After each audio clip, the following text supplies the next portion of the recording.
नमस्कार विद्यार्थी मित्रांनो, आज आपण व्याकरणाचा लिंग बदल हा भाग पाहणार आहोत. आता मी फळ्यावर काही वाक्य लिहून देतो आणि ते वाक्य आपण वाचायचे आहेत आणि वाचल्यानंतर त्याच्यावर आपण काय काय कसा कसा बदल होतो त्या वाक्यामध्ये ते आपण पाहणार आहोत.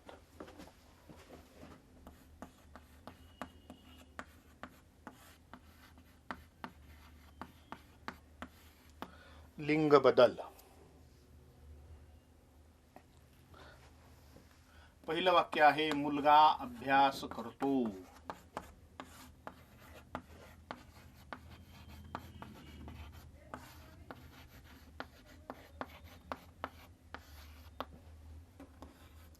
दुसरं वाक्य आहे मुलगी अभ्यास करते.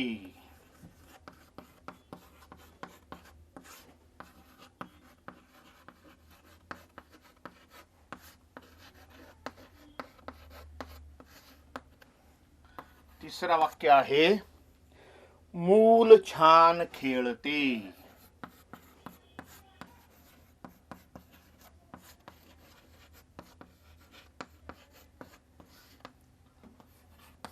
पुढचं वाक्य आहे बैल गाडी ओढतो.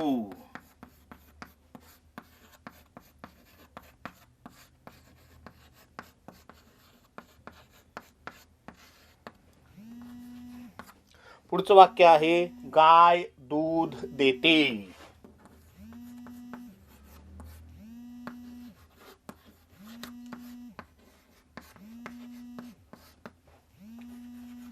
आणि त्या पुढचं वाक्य आहे वासरू हुंदडते.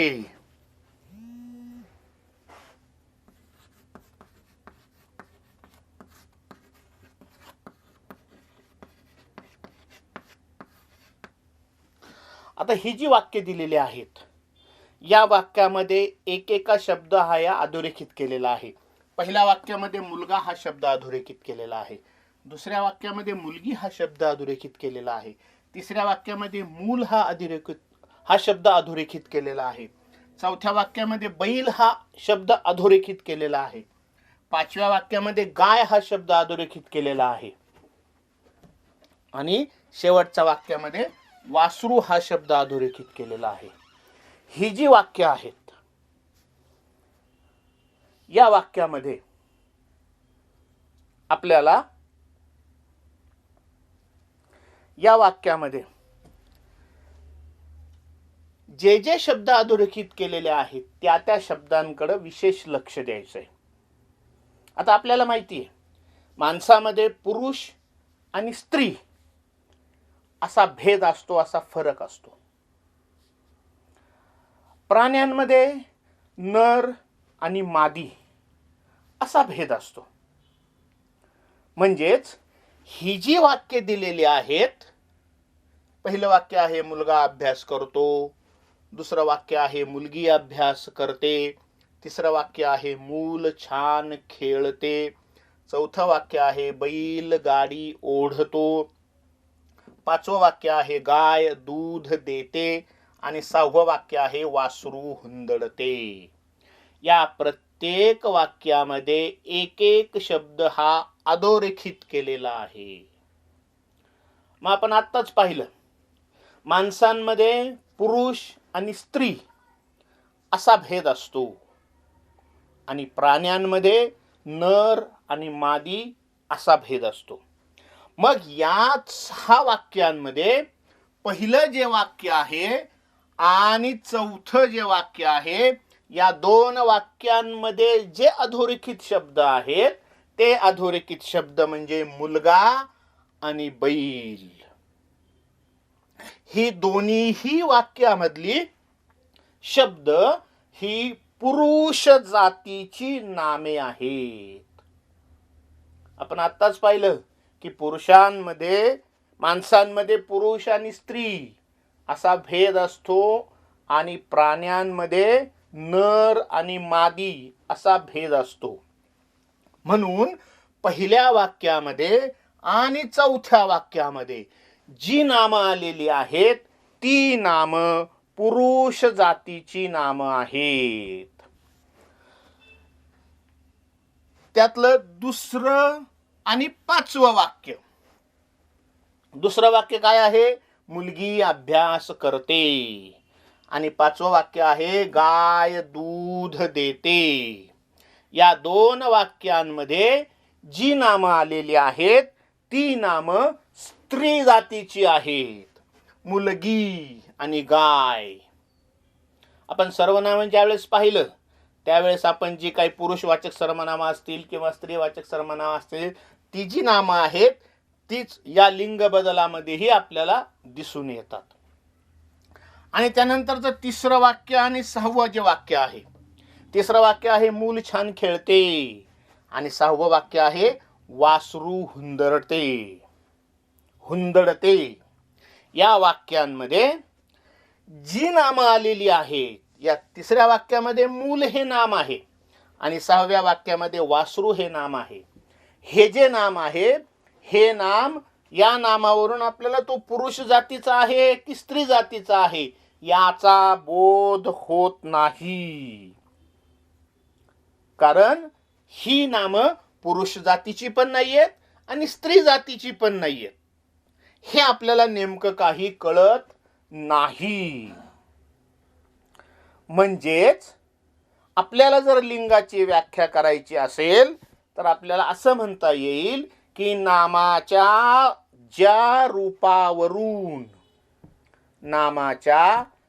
रूपावरून ते पुरुष जातीचे आहे की स्त्री जातीचे आहे की कोणत्याही जातीचे, म्हणजे पुरुष जाती असो किंवा स्त्री जाती असो, त्या दोन्हीही जातीचे नाही हे कळते, त्याला लिंग असे म्हणतात. समजलंय आता? पहा परत एकदा. वाक्य दिलेले आहेत, वाक्यामध्ये एक एक शब्द अधोरेखित केलेला आहे. त्या अधोरेखित शब्दांमध्ये माणसांमध्ये पुरुष आणि स्त्री असे दोन भेद असतात. प्राण्यांमध्ये नर आणि मादी असे दोन भेद असतात. मग पहिल्या वाक्यामधला अधोरेखित शब्द आणि चौथ्या वाक्यामधला अधोरेखित शब्द ही पुरुष जातीची नामे आहेत. दुसरं वाक्य आणि पाचवं वाक्य या दोन्हीही वाक्यांमधील जी नामं आलेली आहेत ती स्त्री जातीची नामं आलेली आहेत. आणि तिसरं आणि सहावं या वाक्यांमधली जी अधोरेखित नामं आलेली आहेत त्या नामांवरून पुरुष जातीचे आहेत की स्त्री जातीचे आहेत याचा नीट बोध होत नसल्यामुळे ती कोणती रूपे आहेत ते नेमकी कळत नाहीत. हे समजलंय? आता व्याख्या लिहून घ्यायची आपल्याला. व्याख्या लिहून घ्यायची. नामाच्या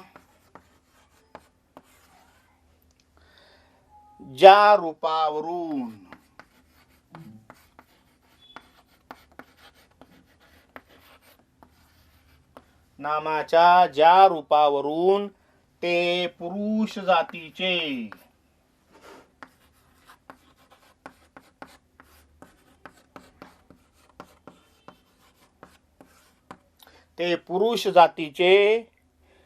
आहे की स्त्री जातीचे.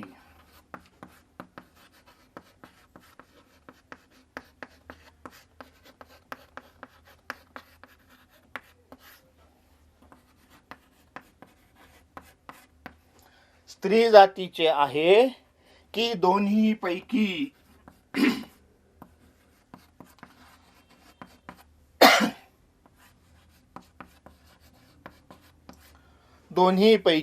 कोणत्याच जातीचे नाही.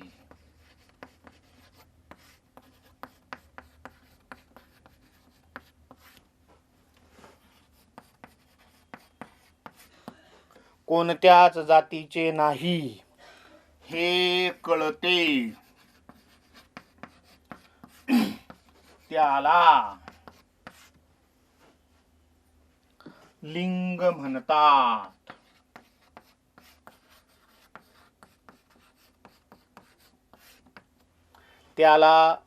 म्हणतात.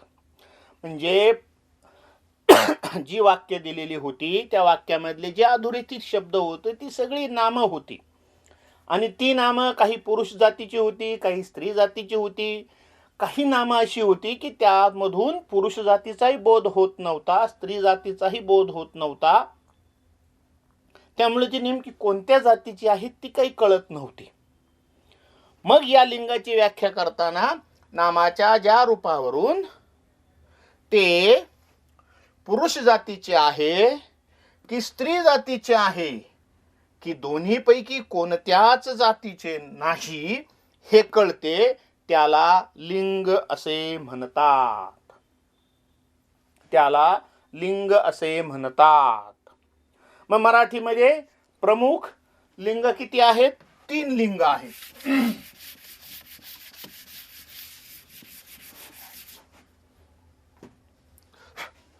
मराठीत प्रमुख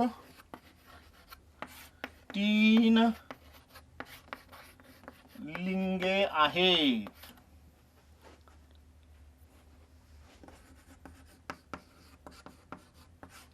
एक पहिलं आहे पुल्लिंग, दुसरं आहे स्त्रीलिंग आणि तिसरं आहे नपुसकलिंग.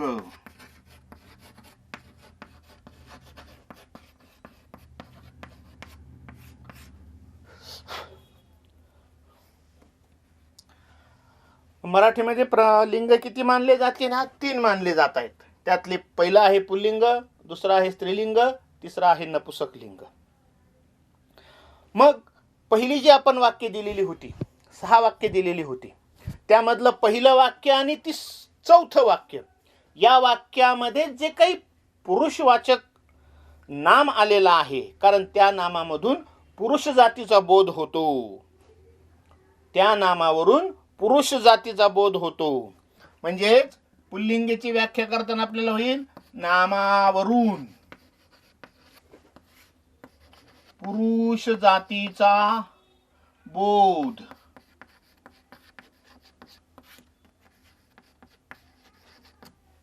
पुल्लिंग म्हणजे काय? नामावरून पुरुष जातीचा बोध होतो.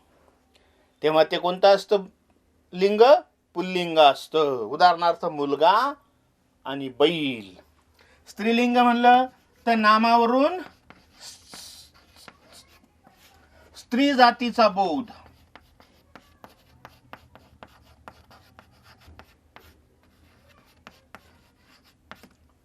नामावरून स्त्री जातीचा बोध. आणि तिसरं आहे, आता ही जी 6 वाक्य आपण पाहिली त्यातली 2 जी होती वाक्य, त्या 2 वाक्यामधली जी काही नामं होती त्यामधून पुरुष जातीच्या नामांचा आपल्याला बोध झाला, म्हणून ती होती पुल्लिंग. त्यानंतरची जी काही 2 वाक्य होती त्या 2 वाक्यांमधून आपल्याला स्त्री जातीच्या नामाचा बोध झाला, म्हणून ती झाली 2 स्त्रीलिंग. म्हणजे स्त्रीलिंगाचं कसं आहे? नामावरून स्त्री जातीचा बोध होतो. उदाहरणार्थ मुलगी आणि गाय. आणि तिसरं जे आहे त्या नामाच्या रूपावरून स्त्री किंवा पुरुष किंवा नर किंवा मादी या दोन्हीही पैकी कशाचाही बोध होत नाही. पुरुष किंवा नर आणि स्त्री किंवा मादी या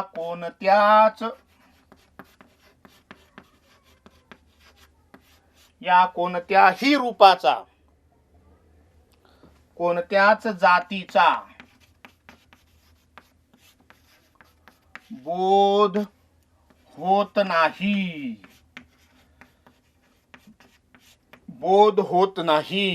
त्याला म्हणायचं नपुसंकलिंग. म्हणजे पहा, मराठीमध्ये किती लिंग आहेत? 3. पहिलं आहे पुल्लिंग. ते कसं ओळखायचं? नामावरून पुरुष जातीचा बोध होतो. दुसरं आहे स्त्रीलिंग. ते कसं ओळखायचं? नामावरून स्त्री जातीचा बोध होतो. आणि तिसरं आहे नपुसकलिंग. नामावरून पुरुष किंवा नर, स्त्री किंवा मादी यापैकी कोणत्याच जातीचा बोध होत नाही, त्याला म्हणायचं नपुसकलिंग. त्याला म्हणायचं नपुसकलिंग.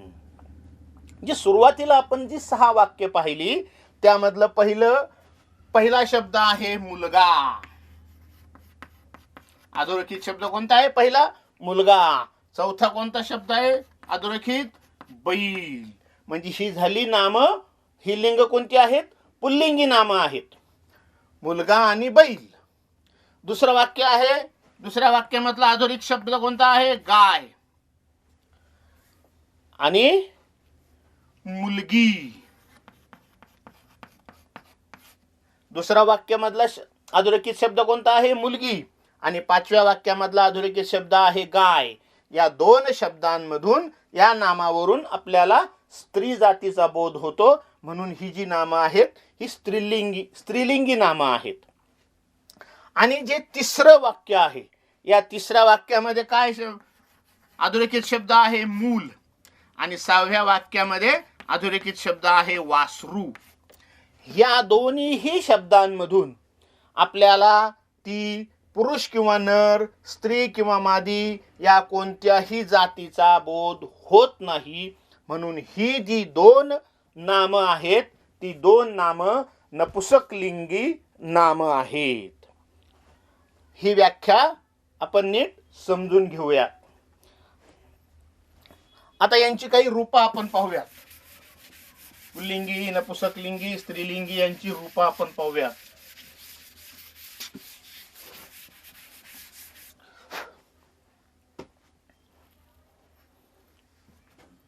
पहा आता, पुल्लिंग,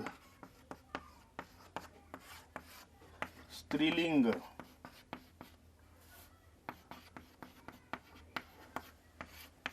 आणि नपुसकलिंग.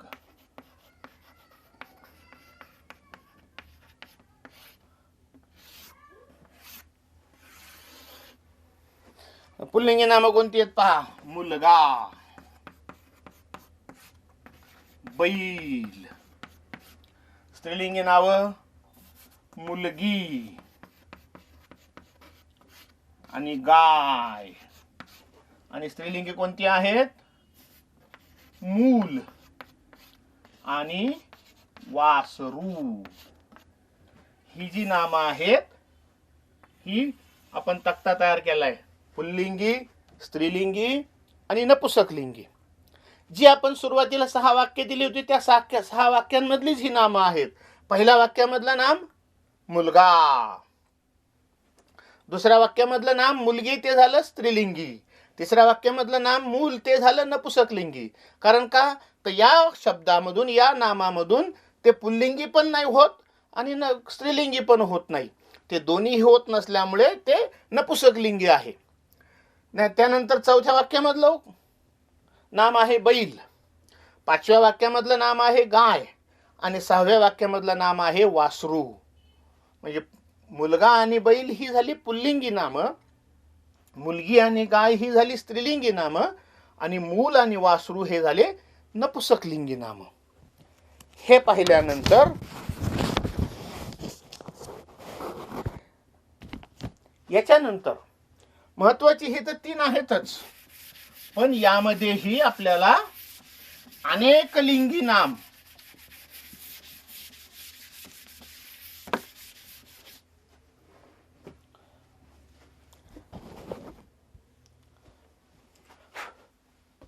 अनेक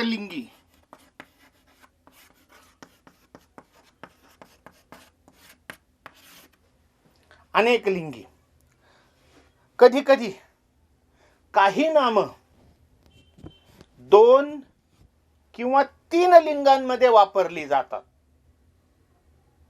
कधी कधी काही नाम 2 किंवा 3 लिंगामध्ये वापरली जातात. तेव्हा अशा नामांना अनेक लिंगी नाम असे म्हणतात. कधी कधी काही नामे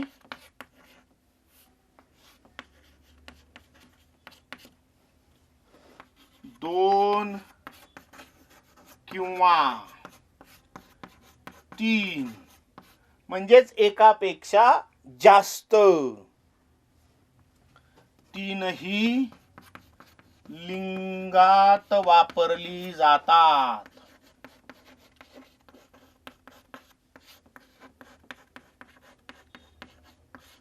तीनही लिंगात वापरली जातात तेव्हा अशा नामांना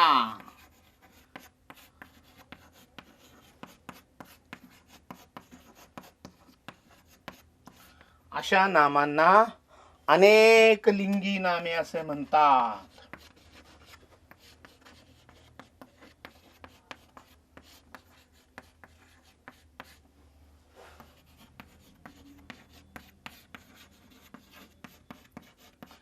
असे म्हणतात अनेक लिंगी नामे. उदाहरण द्यायचं म्हणलं तर बाळ, पोर, लेक, माकड,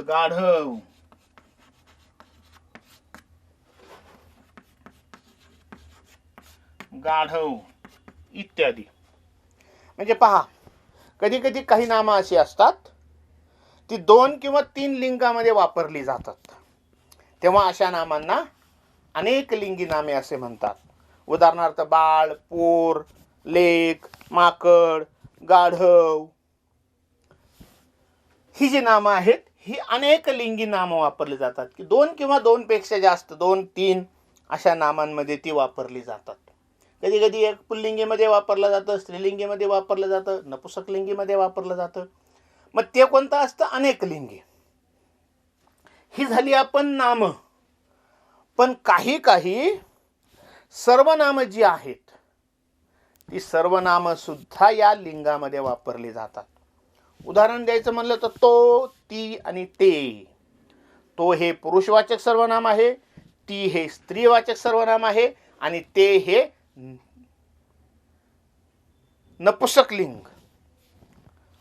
नपुंसकलिंग सर्वनाम आहे. मुलगा आणि बैल तो म्हणला की तो, मुलगी आणि गाय म्हणलं की ती, आणि मूल आणि वासरू ते आहे नपुंसकलिंगी.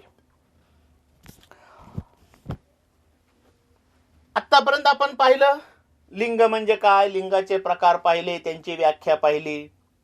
मग आपल्याला मूळ विषय जो आहे तो म्हणजे लिंग बदल. या लिंगांमध्ये बदल करायचा. तो कसा करायचा, ते कशाला म्हणायचं ते आपण आता पाहणार आहोत. पुल्लिंगी नामाचे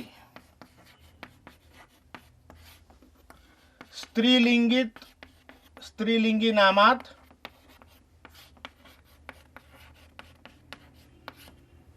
आणि स्त्रीलिंगी नामाचे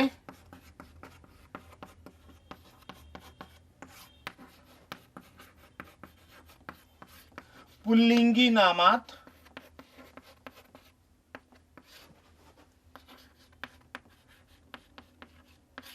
बदल करणे.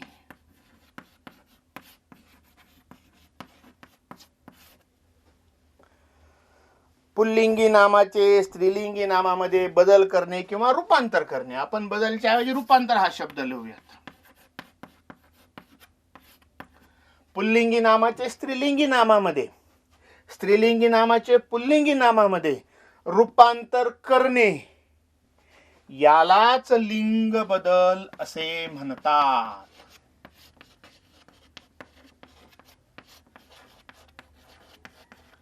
यालाच लिंग बदल असे म्हणतात. म्हणजे आतापर्यंत आपण लिंग म्हणजे काय, कशाला म्हणायचं, त्याची व्याख्या पाहिली, त्याचे प्रकार पाहिले, त्याचे काही उदाहरणं पाहिली. आपल्याला लिंग बदल पाहायचंय. पुल्लिंगी नामाचं स्त्रीलिंगी नामामध्ये रूपांतर करणे, स्त्रीलिंगी नामाचं पुल्लिंगी नामामध्ये रूपांतर करणे, हे रूपांतर करणे यालाच म्हणतात लिंग बदल. मग आपल्याला हे पाहायचंय समान पद्धतीने होणाऱ्या काही नामांचा लिंग बदल आपण अभ्यासणार आहोत. समान पद्धत म्हणजे सारखी पद्धत. समान पद्धत म्हणजे सारखी पद्धत. पहिला आहे अ, आ आणि ई.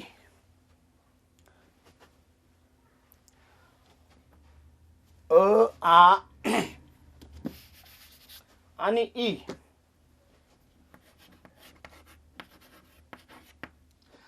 समान पद्धतीचे आपण लिंग बदल पाहणार आहोत. आता याच्यामध्ये पुल्लिंगी आणि स्त्रीलिंगी.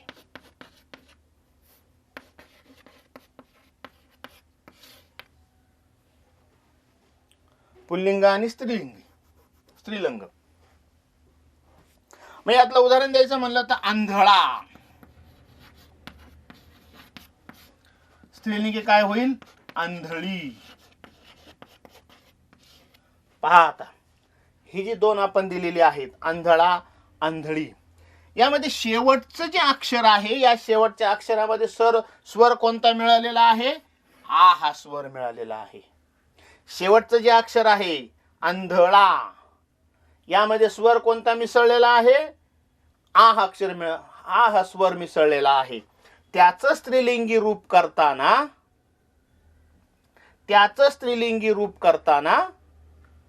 आपल्याला कोणता स्वर मिसळावा लागेल? ई हा स्वर मिसळावा लागेल.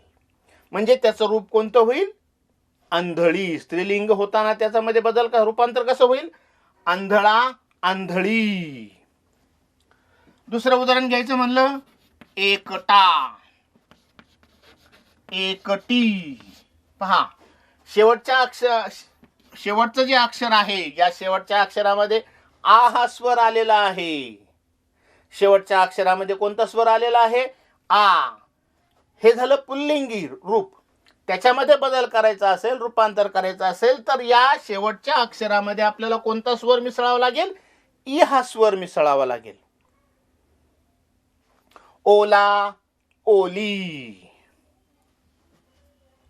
कनगा, कनगी. काका, काकी. कावळा, कावळी.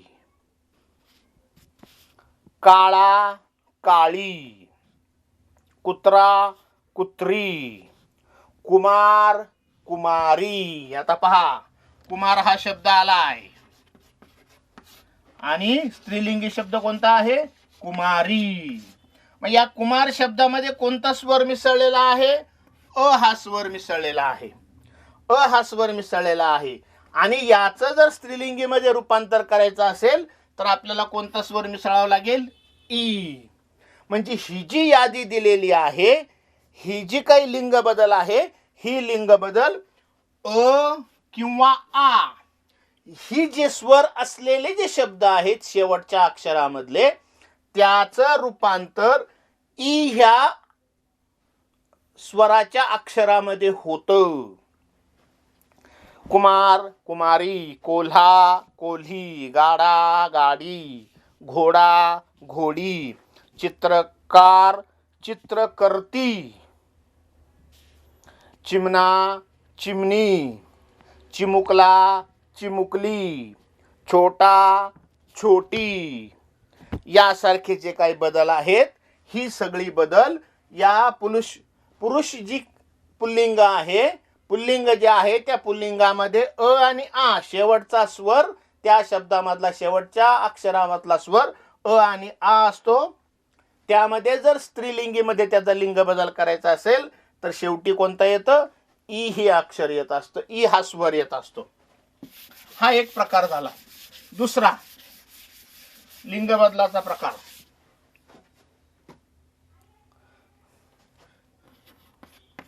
अ आणि ई, अ आणि ई, आणि याच्यामध्ये बदल काय होतो? ईन. बदल काय होतो? ईन. उदाहरण द्यायचं म्हणलं, उंदीर. उंदीर शेवटच्या अक्षरामध्ये कोणता स्वर आलाय? अ. त्याचं स्त्रीलिंगी करायचं म्हणलं तर उंदरीन. आता र ला ई हे स्वर त्यामध्ये मिसळला आहे आणि नंतरचा कोणता वर्ण आलेला आहे? न. ईन. उंदरीन.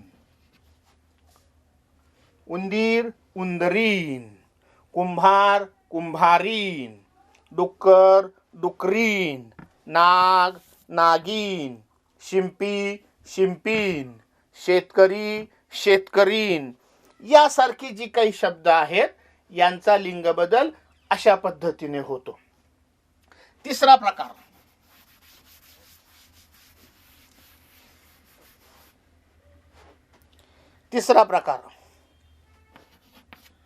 अ आणि आ हे जर दोन स्वर असतील पुल्लिंगीमध्ये तर त्याचबरोबर त्याचं कसं म्हणतो? ई इका.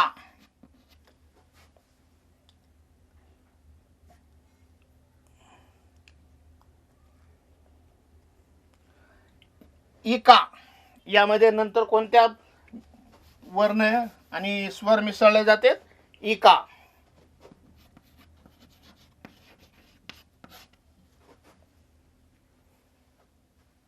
पहा, कोकिळ कोकिळा, कोकिळ कोकिळा. म्हणजे पुल्लिंगी शब्दामध्ये स्वर कोणता असतो? अ, आणि त्याचं स्त्रीलिंगी करताना, स्त्रीलिंगीमध्ये रूपांतर करताना आ आणि इका हेच त्याच्यामधले वर्ण आणि स्वर मिसळले जातात. स्वर मिसळले जातात. उदाहरण द्यायचं म्हणलं तर कोकिळ कोकिळा, गायक गायिका, नायक नायिका, प्राध्यापक प्राध्यापिका, मुख्याध्यापक मुख्याध्यापिका, बालक बालिका, मार्गदर्शक मार्गदर्शिका, लेखक लेखिका, वृद्ध वृद्धा, शिष्य शिष्या, शिक्षक शिक्षिका, सेवक सेविका, या प्रकारचे जे आहेत या लिंग बदलाची हा तिसरा उदाहरण. त्यानंतर काही अशी उदाहरणं आहेत की ती म्हणजे अनियमितपणे, अनियमित पद्धतीने, अनियमित पद्धतीने.